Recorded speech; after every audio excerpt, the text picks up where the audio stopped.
आज के इस वीडियो में हम जानेंगे कि किन मौकों पर हमें शांत रहना है और किन मौकों पर हमें बोलना है और शांत रहने से हमारे अंदर क्या बदलाव आ सकता है। दोस्तों, संध्या काल का समय था। गुरु अपने सभी शिष्यों को बुलाते हैं और कहते हैं, कल सुबह सब लोग नदी में स्नान करने के बाद तुरंत हमारी कुटिया के सामने उपस्थित हो जाना। सभी इसी से हैरान रह जाते हैं कि हम लोगों ने कुछ गलती की है क्या, लेकिन गुस्से से यह कहते हैं कि हो सकता है कि गुरुजी कल सुबह कुछ अच्छी बात बताने वाले हैं। सब लोग रात को सही समय पर सो जाते हैं और सुबह उठकर सभी लोग नदी में स्नान करने के बाद वापस गुरुजी के सामने उपस्थित हो जाते हैं। गुरु कहते हैं, आज हम तुम सबको चुप रहने के फायदे के बारे में बताऊंगा। गुरु कहते हैं, 10 मौके जहां पर चुप रहने से होता है लाभ और बोलने से नुकसान। गुरु कहते हैं, अगर आप इन 10 मौकों पर शांत हो गए यानी मौन हो गए तो आप जो चाहेंगे वही मिल जाएगा। आपकी जिंदगी में चमत्कारिक बदलाव शुरू हो जाएंगे। जरूरत से ज्यादा बोलना या चुप रहना दोनों ही अच्छी बात नहीं है। जैसे जरूरत से ज्यादा बारिश हो जाना या फिर धूप दोनों ही दिक्कत देती है, उसी तरह अनावश्यक बोलने से भी काफी नुकसान होता है। गुरु कहते हैं कि पहला ऐसा मौका जहां पर व्यक्ति को चुप रहना चाहिए, बिना तथ्य के ना बोले। गुरु ने कहा, अगर आपके पास कोई तथ्य नहीं है तो वहां चुप रहने में ही भलाई है। चुप बैठने से दिमाग में नई कोशिकाओं का निर्माण होता है और इससे ज्ञान की वृद्धि होती है। बोलने में भलाई वही है जहां आपको किसी चीज के बारे में पूरा ज्ञान हो। अगर आप बिना तथ्य के कहीं बोलते हैं या फिर बेवजह बोलते हैं तो आपका वहां मजाक भी बन सकता है। अगर आपके पास पर्याप्त जानकारी नहीं है, ऐसी जगह पर बोलने से आपका मजाक तो बनी रहेगी, साथ ही साथ लोगों का भरोसा भी आपसे उठने लगेगा। इसलिए ऐसी जगह पर शांत रहो जहां तुम्हें पता ना हो कि क्या बोलना है क्या नहीं। कई बार कुछ लोग ऐसे होते हैं जो हर जगह अपनी उपस्थिति बताने लगते हैं। उन्हें पता नहीं होता है कि हमें क्या बोलना है, लेकिन फिर भी बोलते जाते हैं और फिर बाद में दूसरे लोग उनके जाने के बाद उनका मजाक उड़ाते हैं। जब तक आपको उस तथ्य के बारे में अच्छा ज्ञान नहीं है, उसके बारे में पता नहीं है, तो वहां चुप रहना ही ज्यादा समझदारी है। गुरु ने कहा, दूसरा ऐसा मौका जहां पर व्यक्ति को चुप रहना चाहिए। शब्दों से न पहुंचे ठेस। अगर आपके शब्द किसी को मानसिक ठेस पहुंचा रहे हैं तो वहां चुप हो जाना चाहिए। कमजोर व्यक्ति के बारे में कुछ भी बोलकर आप महान नहीं बन सकते हैं। महान आप किसी कमजोर का साथ देने में बनेंगे। कई बार होता है कुछ लोग अपने से छोटे व्यक्ति को भला बुरा कहते रहते हैं। सामने वाला इंसान तो कद से आपसे छोटा है, वह आपको कुछ नहीं बोलेगा, लेकिन आप उसकी नजरों में गिरते चले जाएंगे।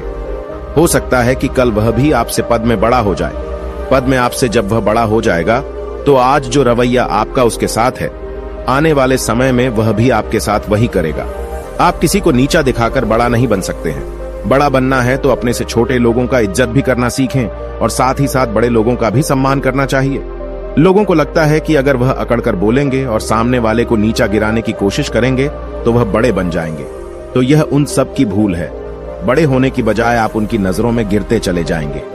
गुरु ने आगे कहा, इसलिए शिष्यों, तुम सब जब भी बोलना आदर भाव से बोलना, ताकि तुम्हारी बात लोगों को अच्छी लगे। बोलने में भाई बहन, माता पिता, मित्र इत्यादि संबोधन शब्दों का इस्तेमाल जरूर करना। इससे तुम्हारी मान प्रतिष्ठा तो बढ़ेगी ही, साथ ही साथ लोगों की नजरों में तुम समझदार व्यक्ति बनते जाओगे। गुरु ने आगे कहा, तीसरा मौका जहां पर व्यक्ति को चुप रहने में ही भलाई है। क्रोध या घृणा करने वाले लोग, जब कोई अपना या सगा संबंधी आप पर क्रोध कर रहा हो, आपका अपमान कर रहा हो, तो आपको उस वक्त चुप रहना चाहिए ताकि सामने वाले का गुब्बारा पूरी तरह से फट जाए।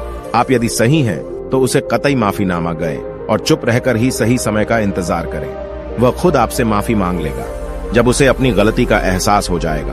गुरु आगे कहते हैं कि अगर आपका कोई सगा संबंधी आप पर क्रोध कर रहा हो और आप उस समय शांत हैं, तो यह आदर सम्मान देने की निशानी होती है।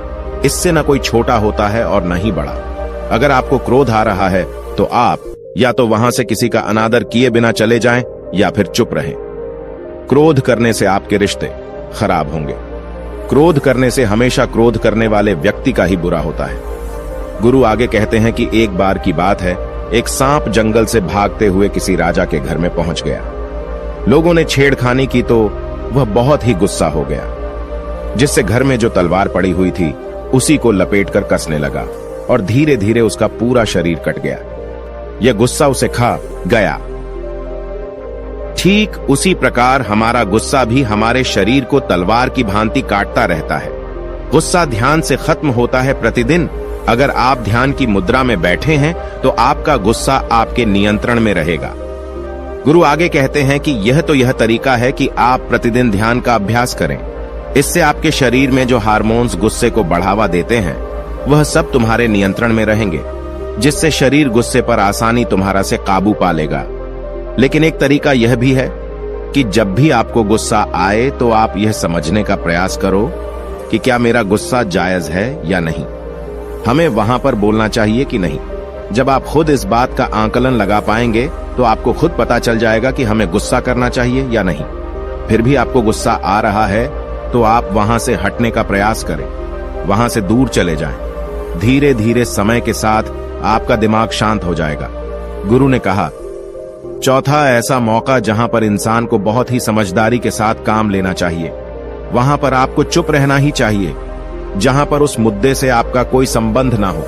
अगर आपका किसी मुद्दे से कोई संबंध ना हो तो वहां आपका चुप रहना बनता है। बिना किसी वजह अगर आप दूसरे के मुद्दे पर बोलेंगे तो यह आपके लिए अनिष्टकारी होगा। इसमें केवल और केवल आपका ही नुकसान है। जल्द ही आप किसी दो लोगों के बीच हो रहे विवाद में जल्दी अपनी टांग न डालें। अगर सामने वाला आपको बुला रहा है अपना झगड़ा शांत करवाने के लिए तो ही आप वहां पर जाएं। किसी की व्यक्तिगत जिंदगी में दखल अंदाजी नहीं देनी चाहिए जब तक कि वह व्यक्ति आपको नहीं बुलाता है। अपने झगड़े को शांत करवाने के लिए कुछ लोग फालतू में दूसरे के विवाद में कूद पड़ते हैं। इससे उनके मान सम्मान मर्यादा पर लोग उंगली उठाने लगते हैं। गुरु कहते हैं कि 10 मौकों में 5वां ऐसा मौका जहां पर व्यक्ति को बहुत ही समझदारी के साथ चुप रहना चाहिए। आपके शब्दों से किसी मित्र को हानि न पहुंचे। अगर आपके शब्द सामने वाले के परिवार या मित्रों की प्रतिष्ठा के बारे में बुरी झलक दिखा रहे हैं तो आपको चुप रहना चाहिए। किसी के परिवार या फिर मित्र के बारे में बुरा बोलने से केवल आप ही बुरे बनेंगे। जो चीज आसानी से खत्म की जा सकती है उसे अपने शब्दों से बड़ा न करें। बिना चिल्लाए बात करने का प्रयास करते रहना चाहिए। अगर आप बिना चिल्लाए कोई बात नहीं कह सकते तो आपका चुप रहने में ही भलाई है। किसी पर चिल्लाने से आपके व्यवहार के बारे में पता चलता है। ज्यादा बोलने से चीजें हमेशा खराब ही होती हैं। कई बार कुछ रिश्ते ज्यादा तेज बोलने की वजह से टूट जाते हैं। इसलिए अपनी आवाज में मीठापन लाएं। आपके शब्दों से आपके दोस्त को हानि नहीं पहुंचनी चाहिए। कभी कभी दोस्तों के जब हम मजाक हैं तो रहे कि आपके शब्दों से किसी का अनादर ना हो। मजाक को भी हमेशा शब्दों के मायने में ही रखें। जहां किसी को शब्दों से चोट लगे वहां चुप हो जाएं। ज्यादा बोलने से हमेशा नुकसान ही होता है। किसी और की प्रतिष्ठा को अपने शब्दों के माध्यम से उसे हानि नहीं पहुंचानी चाहिए। यदि आपके शब्दों से किसी और की प्रतिष्ठा को ठेस पहुंच रही है तो वहां आपको चुप हो जाना चाहिए। जब कोई व्यक्ति आपके सामने नहीं है तो आप उस व्यक्ति के बारे में बुरे शब्द किसी तीसरे व्यक्ति के सामने न बोलें। गुरु कहते हैं, छठा मौका जहां पर व्यक्ति को चुप रहना चाहिए, जब कोई कर रहा हो किसी की बुराई। जब कोई आदमी आपके सामने किसी तीसरे आदमी की बुराई कर रहा हो तब तुम्हें चुप रहकर बस सुनना चाहिए। अपनी राय व्यक्त नहीं करना चाहिए, क्योंकि जो आज आपके सामने किसी तीसरे की बुराई कर रहा है वह कल किसी और के सामने आपकी बुराई भी कर सकता है। यदि आपने कुछ कहा है तो नीति शास्त्र के अनुसार जो अपने मुंह को बंद रखता है और बुद्धि से काम करता है वही इंसान समझदार होता है। बिना जरूरत के बोलना, किसी के बारे में किसी के बीच में बोलना यह गलत बात है। कभी कभी हमारे लिए बुद्धिमानी इसी में होती है कि हमें अपना मुंह ऐसी जगह पर नहीं खोलना चाहिए। गुरु आगे कहते हैं कि 10 मौकों में 7वां ऐसा मौका जहां पर व्यक्ति को चुप रहना चाहिए, जब कोई नहीं समझे आपकी भावना। यदि आपको लग रहा है कि कोई व्यक्ति आपकी भावना, दुख या परेशानी को शब्दों में नहीं समझ रहा है, यदि आपको लग रहा है कि सामने वाला व्यक्ति आपकी भावना या दुख को या आपकी जो परेशानी है उसको वह समझ नहीं पा रहा है या समझने का प्रयास ही नहीं कर रहा है या वह आपको ध्यान से सुन ही नहीं पा रहा है, तो ऐसे व्यक्ति के सामने आप चुप ही रहें, क्योंकि ऐसे लोगों को आपकी भावना या दुख से कोई मतलब नहीं होता है। ऐसे लोगों को अपना राज बताकर आप पछताएंगे ही बाद में। इसलिए हर किसी को अपने मन की बात नहीं बतानी चाहिए। अगर आपको लग रहा है कि सामने वाला आपकी बात को नहीं समझ पा रहा है, आपकी भावनाओं को नहीं समझ पा रहा है, तो वहां पर आपको नहीं बोलना चाहिए, क्योंकि आज में आपका मजाक ही बन जाएगा जब आपको लगने लगे कि सामने वाला आपकी भावनाओं को ठीक तरीके से समझ रहा है, आप जो कह रहे हैं वह ठीक से सुन रहा है, तभी आप उसे अपनी बात कहें। गुरु कहते हैं कि 8वां मौका जहां पर आपको चुप रहना चाहिए, जब कोई इंसान अपना दुख व्यक्त करे। यदि कोई इंसान अपने दुख या परेशानी को आपको बता रहा है तो इसका मतलब यह है कि वह आपको अपना समझ रहा है। ऐसे में तुरंत ही उसे समाधान बताने के बजाय चुप रहकर उसके दुख या समस्या को सुने। उसके दुख या समस्या को किसी और को न बताएं। वह इसलिए नहीं बता रहा है कि उसकी समस्याओं का समाधान कर देंगे, बल्कि वह इसलिए भी बता रहा है कि सामने वाला उसकी बात को समझ रहा है। कई बार बताने से दुख कम हो जाते हैं। आपको अपना दुख इसलिए बता रहा होगा कि उसे लग रहा है कि आप उसकी बात को समझ रहे हैं। दुख बांटने से कम हो जाता है। इसलिए जब कोई व्यक्ति अपना दुख आपसे व्यक्त करे तो आप चुप मारकर उसकी बात को बहुत ही ध्यान से सुने, ताकि उसके दुख कम हो जाए, उसके मन का बोझ हल्का हो जाए, क्योंकि उसके मन में जो भी बातें थीं वह आपको सब बता दिया।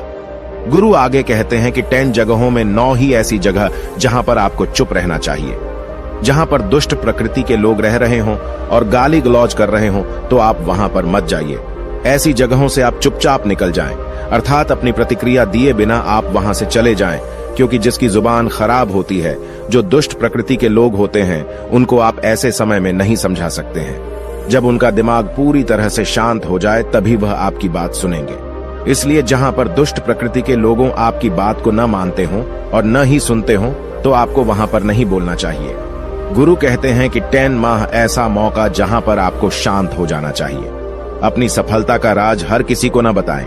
कई बार होता है कि कुछ लोग जो सफलता को बहुत ही जल्दी अर्जित कर लेते हैं, वे हर जगह अपनी सफलता का ढिंढोरा पीटने लगते हैं। ऐसे में क्या होता है कि कई लोग आपकी सफलता से खुश नहीं होते हैं। अगर आप अपनी सफलता का जबरदस्ती लोगों में ढिंढोरा पिटवा रहे हैं तो लोगों की नकारात्मक ऊर्जा आपको प्रभावित कर सकती है। जब आप सफल होंगे तो सबको पता चल जाएगा कि आप सफल हो गए हैं। ढिंढोरा पीटने से नुकसान आपका ही होगा। इतना कहकर गुरु ने कहा, शिष्यों, आज के लिए बस इतना ही। अगर तुम सब मेरी इन 10 बातों को अपने जीवन में अपना लेते हो तो तुम सब काफी हद तक परेशानियों से बचे रहोगे। यहाँ से जाने के बाद मेरी यह बातें आपके जीवन किसी वरदान से कम साबित नहीं होंगी। तो दोस्तों, आपने आज के इस वीडियो से क्या सीखा वह मुझे आप कमेंट में बता सकते हैं। इसी के साथ मैं उम्मीद है कि आपको आज की वीडियो पसंद आई होगी। तो इस वीडियो को उस इंसान को शेयर करें जिससे यह कहानी सुनने की जरूरत है, और उसी के ठीक बाद चैनल को सब्सक्राइब करें। तो चलिए फिर मिलते हैं ऐसी एक और नई वीडियो में एक नए मैसेज के साथ। तब तक के लिए अपना ख्याल रखें। धन्यवाद।